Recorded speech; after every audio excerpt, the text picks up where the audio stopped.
Son acte est tout à fait normal. Je veux dire, la volonté de ce professeur, c'est de provoquer au sein de sa classe notamment un débat.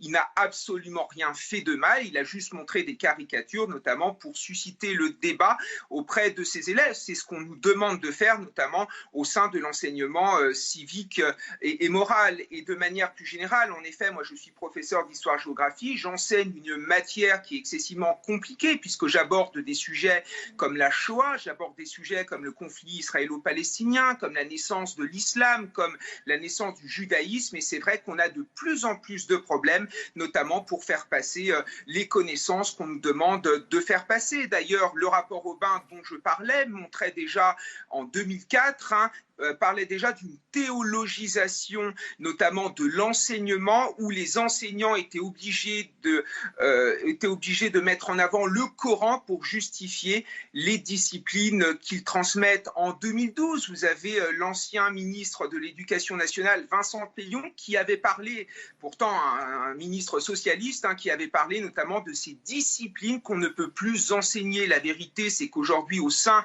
de l'école de la République, il y a de plus en plus d'enseignants qui s'autocensurent de peur de provoquer des réactions vis-à-vis de leurs élèves, de peur de provoquer des réactions vis-à-vis des parents d'élèves, et tout simplement parce qu'ils craignent d'être chahutés, ils craignent tout simplement d'être bordélisés, notamment par leurs élèves. Donc, ce qui fait qu'on se retrouve aujourd'hui en France avec des territoires sur lesquels on peut enseigner convenablement, correctement le programme de l'éducation nationale. Et il y a d'autres territoires où il faut se méfier, où nous sommes dans l'autocensure perpétuelle. Voilà ce qui est devenu aujourd'hui la République française. Et j'imagine, après ce qui s'est